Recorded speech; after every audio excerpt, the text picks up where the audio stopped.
on va retrouver deux interlocuteurs, Yannick Leguet pour le groupe Alstom et Yann Wegener pour l'agence NOV. On commence avec vous, Yannick Leguet. Bonjour.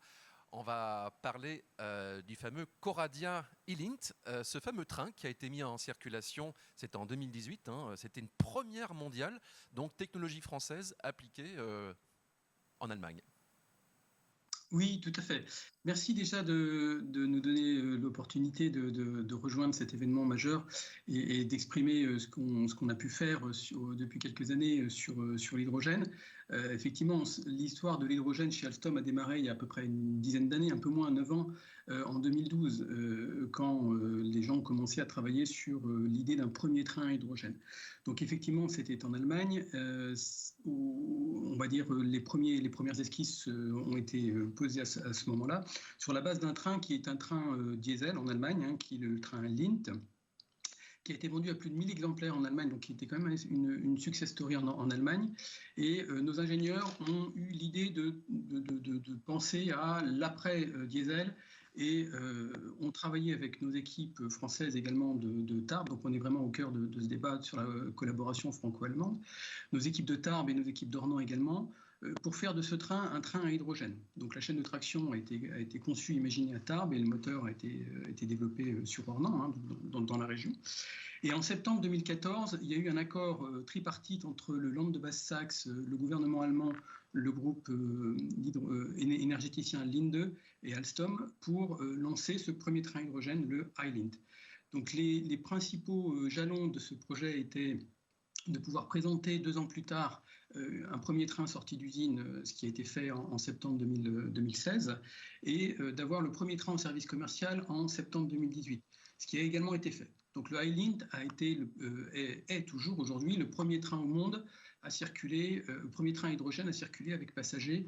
Voilà. Il a circulé pendant 18 mois entre les villes de Buxtehude et Cuxhaven, donc en Allemagne, dans la région de Hambourg, et ça a été un succès très très important, puisque effectivement la mise en service commercial de ce train est arrivée à un moment où j'ai envie de dire, l'économie de l'hydrogène a vraiment suscité un intérêt au niveau mondial, et nous avons eu énormément de gens à venir, de gens très très intéressés à venir voir ces essais, y participer, ce qui a été quand même un très très gros succès au niveau médiatique et au niveau technique, puisque ce train a parcouru 180 000 km jusqu'à présent, en service commercial, c'est-à-dire que les 2 trains qui ont circulé étaient insérés dans un service commercial quotidien, donc les gens qui prenaient le train ne savaient pas si le train était à hydrogène ou s'il était diesel, autrement que par le fait qu'il ne faisait pas de bruit, qu'il ne rejetait pas de fumée, il rejetait juste de la vapeur d'eau.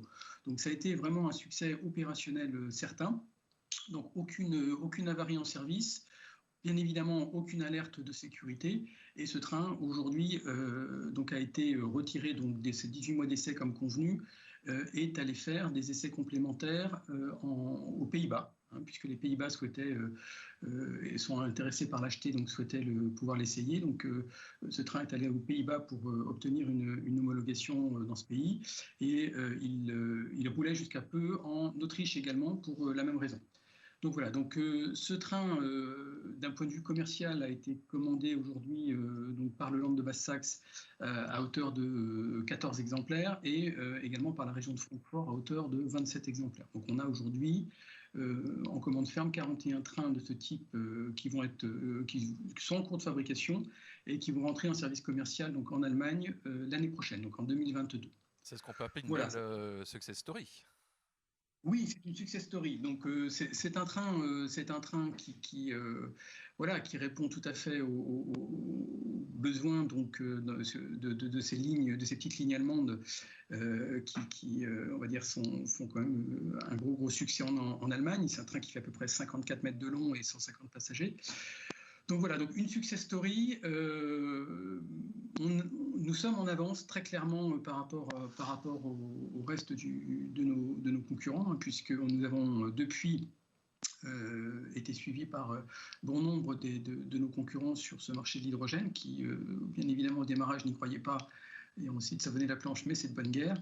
Et aujourd'hui, j'ai envie de dire, tous les constructeurs ferroviaires se lancent dans la conception de trains hydrogène comme on l'a fait, nous, il y a 9 ans. Alors je propose qu'on découvre en vidéo ce fameux train et on vous retrouve juste après.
Alors Yannick Leguet, peut-être un petit complément par rapport aux images qu'on vient de voir? Oui, donc là, vous avez vu, on va dire, les deux circulations. La première est en Allemagne, le train était tout bleu. Et juste un petit commentaire, c'est que les images que vous avez vues avec un bout avant rouge, c'est la circulation en Autriche la plus récente. Ouais.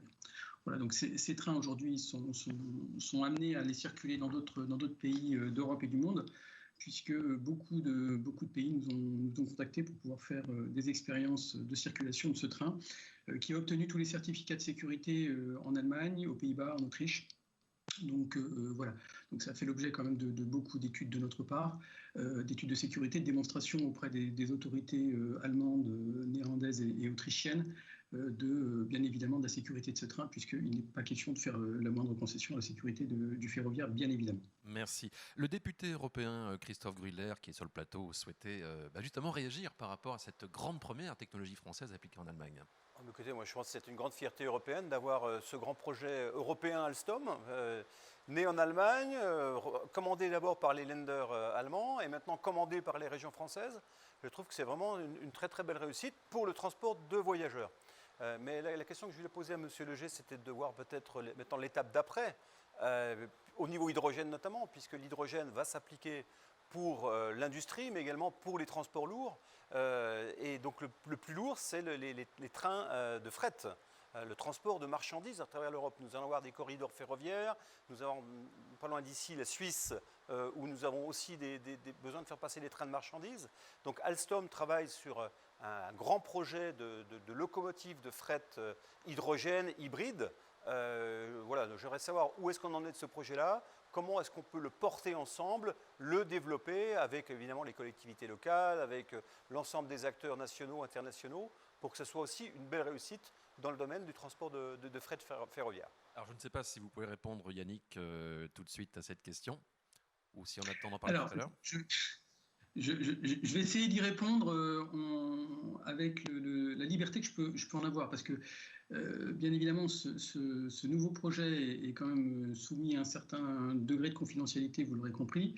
Donc nous y travaillons, nous avons déposé des dossiers d'aide et la région Bourgogne-Franche-Comté, bien évidemment, c'est comme pour le transport passager, hein, c'est montré extrêmement présente à nos côtés pour lancer ces initiatives.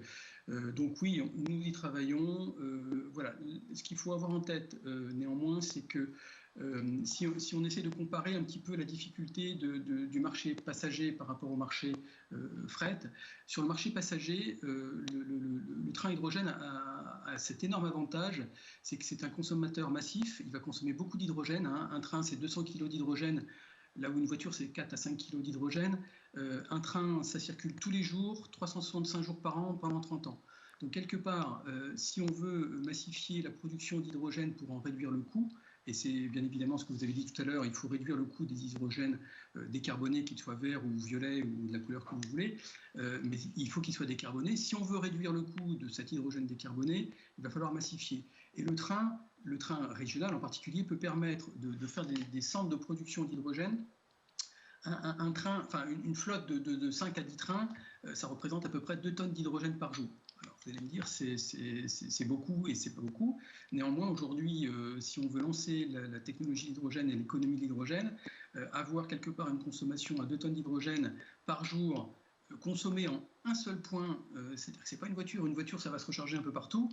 Un train, ça revient tous les soirs à la maison et ça peut être rechargé localement. Voilà. Et ça peut attirer d'autres usages autour de ce point de rechargement. C'est un petit peu l'ambition qu'a la région également au travers de ces trains passagers à hydrogène, c'est de pouvoir faire un hub de consommateurs d'hydrogène autour du point de production-distribution ferroviaire pour y attirer des bus, des taxis, des flottes captives et autres. Voilà. Donc ça, c'est un point très important. Sur le fret, pour répondre à votre question, la problématique d'avitaillement est un peu différente, puisqu'un train de fret va partir d'un endroit pour aller circuler sur un corridor et aura besoin d'infrastructures de rechargement d'hydrogène. Non, mais simplement, c'est Madame Dufay qui prend la parole, semble-t-il.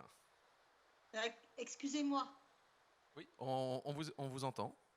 Et on vous écoute. Non, je ne veux surtout pas couper Monsieur Leguet. Je voulais juste répondre à Monsieur Grudler juste après, si c'est possible. Alors, d'accord, on le fera très rapidement si vous voulez bien. Je vous demande de terminer très vite.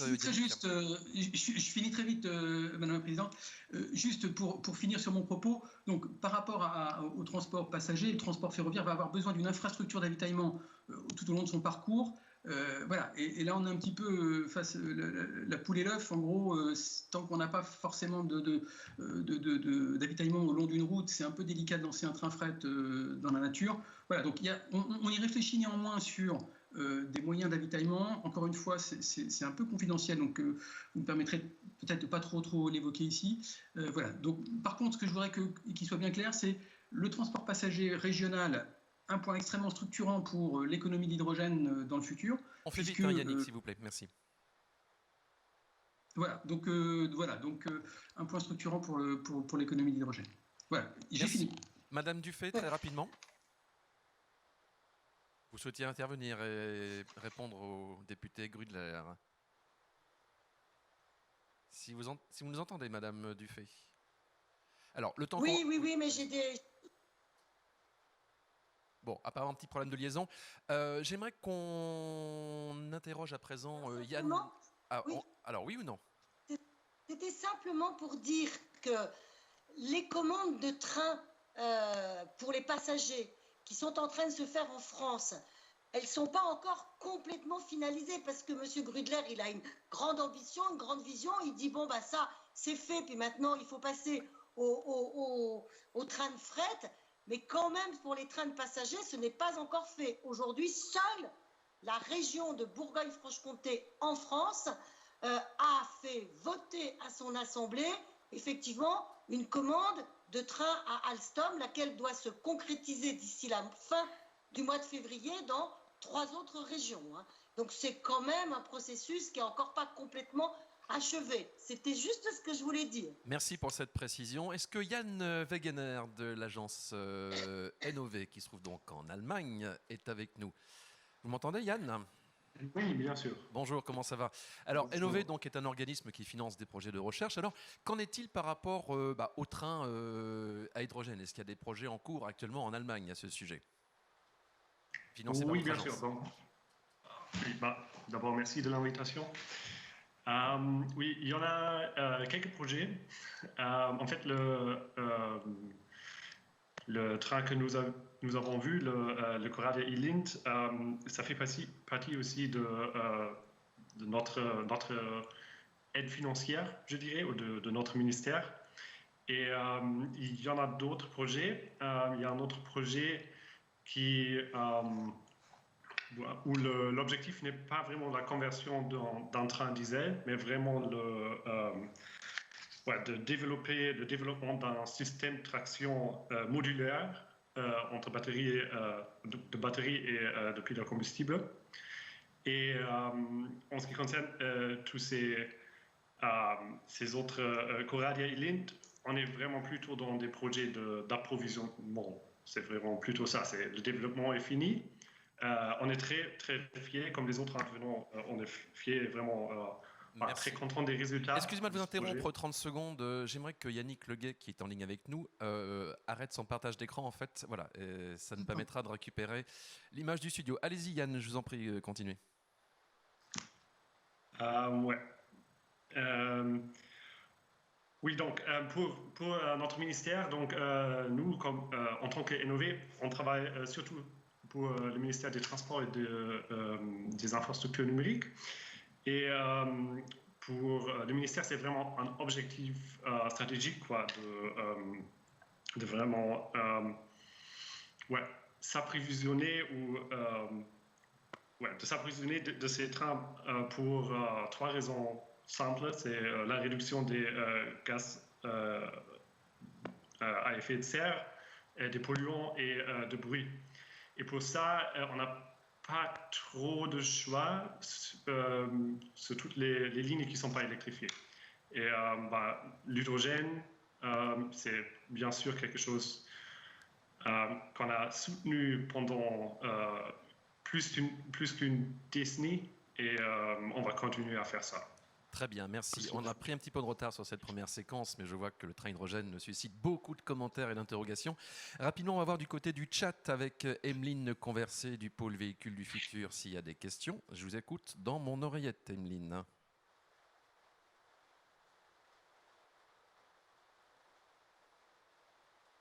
Alors, une question pour 100 km, quelle est la consommation du train en hydrogène? Enfin, combien de kilos d'hydrogène pour faire 100 km? Question pour Yannick Leguet, j'imagine. Oui, la consommation, ça va être un peu comme sur votre voiture, ça dépend comment vous conduisez, si c'est en montagne, sur le plat, etc., avec beaucoup de consommation. En moyenne, alors on va dire alors. En moyenne, allez, on va dire, ça va être de l'ordre, pour un train comme le E-Lint, ça va être de l'ordre de 26 kg au 100 km.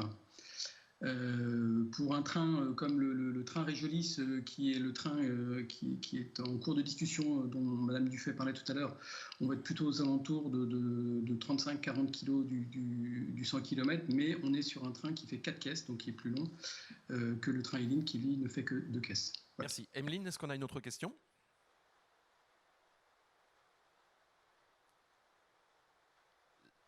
Alors, la durée de vie en fait de l'ensemble moteur électrique, batterie et pile à combustible versus la version diesel classique d'un train. Toujours pour vous Yannick, la question. C'est un sujet qui aujourd'hui est en perpétuelle évolution.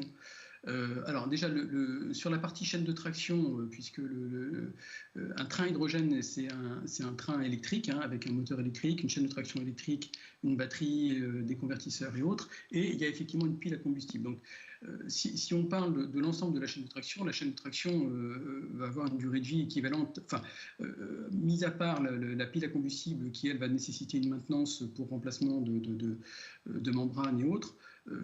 Voilà, les trains aujourd'hui sont conçus pour 30 ans. Le point sur lequel travaillent tous les on va dire, les universitaires, les chercheurs qui travaillent aujourd'hui sur la pile à combustible, c'est bien évidemment allonger la durée de vie de la pile, de la membrane pour pouvoir allonger les pas de maintenance entre remplacement de ces membranes. Donc c'est quelque chose qu'on suit de très très près. Il y a énormément de travaux qui sont en cours dans le monde entier. Le type de membrane, sa matière et sa durée de vie sont des enjeux majeurs pour les années à venir. Mais voilà, je pense qu'on est encore en attente d'énormément de progrès de la part de tous les fournisseurs. Merci. Voilà, c'est la fin de cette première séquence consacrée au train hydrogène.